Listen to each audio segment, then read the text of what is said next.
Good afternoon all team. अस्सलाम वालेकुम, नमस्कार, जय भीम, जय शिवराय, जय लहूजी, सत श्री अकाल, जय हिंद मित्रांनो. बघा मित्रांनो, आता इलेक्शन म्हणजे आमदारचे जे इलेक्शन आहे त्याला 1-2 दिवस बाकी आहे. या 1-2 दिवसामध्ये प्रत्येक पक्षाचा व्यक्ती आपला प्रचार करतो आहे. आपल्या प्रचारमध्ये ते प्रत्येक व्यक्तीला एकमेकाशी कन्वर्ट करतो आहे. कारण की आपला प्रचार जास्त फेमस झाला, आपण जास्त खर्च केलं तर पब्लिक आपल्याकडे जास्त येईल आणि जास्त पब्लिक असली तर आपण नक्की विजयी होऊ. असे प्रत्येक पक्षाची एक कोशिश चालू आहे, एक त्यांचा प्रयत्न चालू आहे. जर खरंच असं काही होत असेल तर मला पण आनंद होईल की असा कोणता नेता तुम्ही निवडा, जे नेता खरंच काम करतो, शिकेल आहे, एज्युकेटेड आहे, आपल्या साऱ्या ज्या गोष्टी आहे ते गल्लीपासून दिल्लीपर्यंत नेऊ शकतो आणि आपले प्रॉब्लेम सोडू शकतो. आता बघा भारतामध्ये मराठवाड्यामध्ये हिंदुस्थानमध्ये फक्त काही गोष्टी सोडून त्या गोष्टीवर कोणी बोलत नाही आहे. बघा सर्वात मोठा प्रॉब्लेम असा आहे की आजची युवा पिढी खूप सुशिक्षित बेरोजगार झालेली आहे. त्यांच्यापाशी डिग्री आहे, त्यांच्यापाशी एज्युकेशन आहे, त्यांच्यापाशी टॅलेंट आहे. पण त्या टॅलेंटला, त्यांच्या डिग्र्याला जर आज बघितलं तर भंगारवाल्याला विकलं तर भंगारवाला त्याचे 10-5 रुपये पण देणार नाही. का? कारण की त्याचं पूर्ण आयुष्य त्या डिग्र्यामध्ये, त्या एज्युकेशनमध्ये गेलेलं आहे आणि आज त्याला नोकरी नाही आहे. नोकरी का नाही आहे? कारण की त्याच्यापाशी वसिला नाही आहे. नोकरी का नाही आहे? कारण की त्याच्यापाशी पैसा नाही आहे. नोकरी का नाही आहे? कारण की त्याला कोणी सपोर्ट करणार नाही आहे. बरोबर आहे.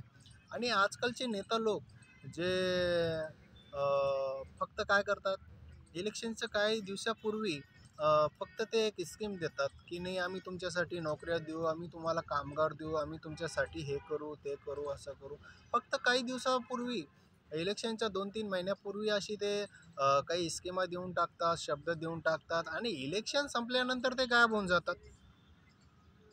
आणि त्याच्यानंतर 5 वर्षात ते आपल्याला भेटायलाही येत नाही. आपण त्यांना भेटायला गेलो तर ते म्हणते मीटिंगमध्ये, ते म्हणते आम्ही बाहेर आहे, ते म्हणते साहेब इथे, ते म्हणते साहेब तिथे. मग तुम्ही विचार करा, जर असंच चालत राहिलं तर या जनतेचा विकास कसं होईल? जे गरीब लोक आहे आणखीन गरीब होत चाललेले आहे. याचं कारण कोण आहे? आपण लोक सारे. आपण म्हणजे सारे माझे जे जितके बंधू आहे, जे व्हिडिओ बघताय, ज्यांना खरंच हे माहीत व्हायला पाहिजे की आपलं वोट म्हणजे काय. आपलं वोट म्हणजे काय नेमकं? आपलं वोट म्हणजे असं आहे की आपल्या वोटमध्ये इतकी मोठी ताकद आहे.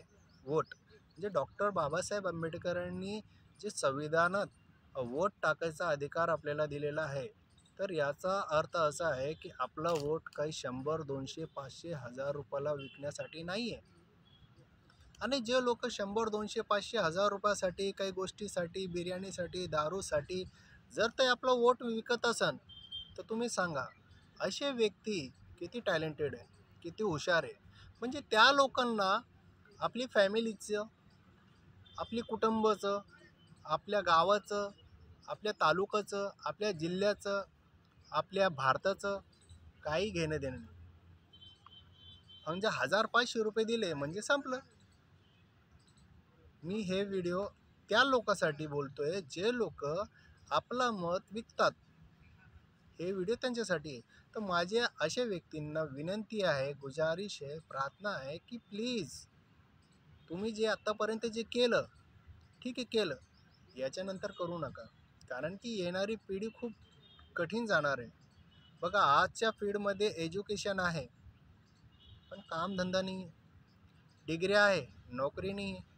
नोकरी नाही तर पैसा नाही आहे. पैसा नाही तर सुशिक्षित वर्ग चुकीच्या मार्गावर चाललेला आहे. तर चुकीचा मार्ग म्हणजे, विचार तुम्ही करा. तुम्ही हुशार आहे माझी जनता, माझे जे आदर्श आहे, तुम्ही हुशार आहे. म्हणजे बघा, माझा बोलाचा राग येऊ देऊ नका. फक्त माझा मॅसेज इतकं होतं माझ्या जनतेला, जितकी माझी जनता मला बघत आहे, या प्रत्येक जनताला फक्त माझा मॅसेज इतका आहे की प्लीज आपलं मत विकू नका. आपलं मत अशा नेत्याला देऊ नका, जे नेता फक्त बातों की दुकान आहे. अशा नेत्याला देऊ नका प्लीज. आमदार निवडाचा, खासदार निवडाचा, PM निवडाचा हे अधिकार तुमचा आहे. तुम्ही शिकेल आहे, तुम्हाला कळतंय. तुम्ही बघा, काही दिवसापूर्वी 2014 पासून तर 2024 पर्यंत आपल्याला किती वैताग आलेला आहे, किती ताण झालेला आहे. बघा, लॉकडाऊन लागला. लॉकडाऊनमध्ये 2-4 वर्ष गेले, 2-3 वर्ष त्याच्यामध्ये गेले. विचार करा, लॉकडाऊनमध्ये कोणी कोणाच्या जवळ येत नव्हतं, कोणी एकमेकाला सहकार्य करत नव्हतं. ते झालं नाही. NRB आलं, ते झालं नाही. नोटबंदी आली, नोटबंदी झाली नाही. तर हिंदू मुस्लिम आलं, हिंदू मुस्लिम झाले नाही. तर हनुमान चालीसा भोंगे बंद करा हे आलं, ते झालं नाही. तर काही ना काही आता रामगिरी बाबाजी त्यांनी काहीतरी टिप्पणी केली होती. तर का करता हे लोक असं? काय कारण आहे असं करायचं? याचं कारण असं आहे, हे लोक जे मोठे मोठे लोक आहे, जे PM आहे, जे मोठे मोठे पदावर आहे, ते फक्त लोकांमध्ये हिंदू मुस्लिम करून एकमेकाशी भांडणं लावून देतात. मस्त AC मधून बसून त्यांची ती व्हिडिओ बघतात. त्यांना जनतेशी काही घेणं देणं नाही.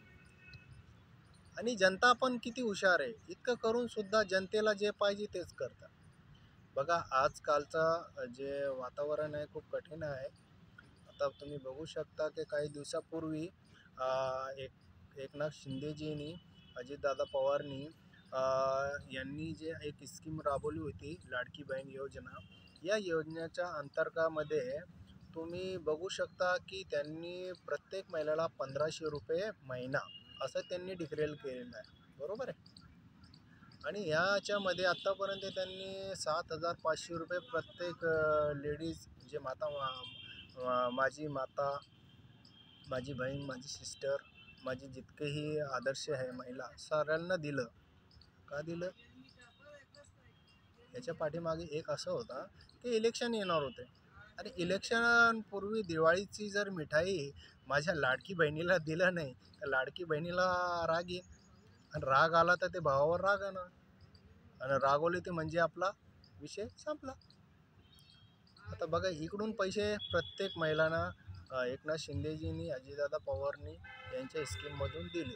त्यांनी त्यांच्या खिशातून दिले नाही, हे लक्षात ठेवा. त्यांनी त्यांच्या खिशातून दिले नाही. त्यांनी फक्त आपले पैसे घेतले, आपल्याला वापस दिले, म्हणजे माझ्या लाडकी बहिणीला. आता तुम्ही बघा, जे गोड तेल होतं ते 140 रुपये, 145 रुपये किलो झालेला आहे.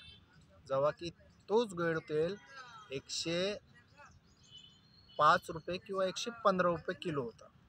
म्हणजे 30-35 रुपये याच्यावर वाढ झाली. पेट्रोल बघा, पेट्रोलमध्ये 8-10 रुपये वाढले, बरोबर आहे.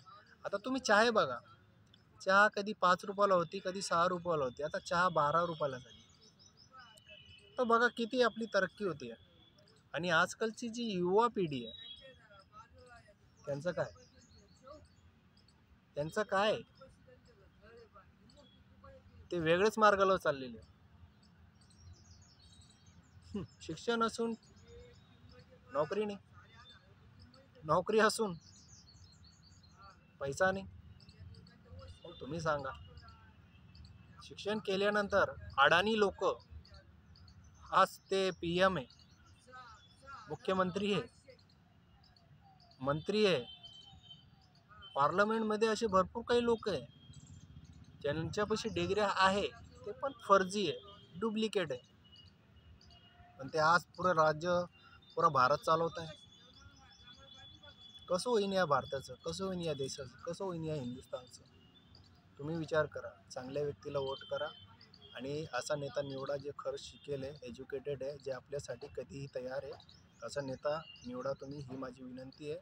आणि जर माझ्या या व्हिडिओतून कोणाला वाईट वाटलं असेल तर माझं मन कोणाचं दुखायचं नव्हतं. जर कोणाला वाईट वाटलं असेल तर आपल्या मनावर घेऊ नका, पण मी जे बोललो त्याच्यावर लक्ष करा आणि आपलं मत चांगल्या व्यक्तीने द्या. ठीक आहे, थँक्यू, धन्यवाद. दुआ में याद रखना.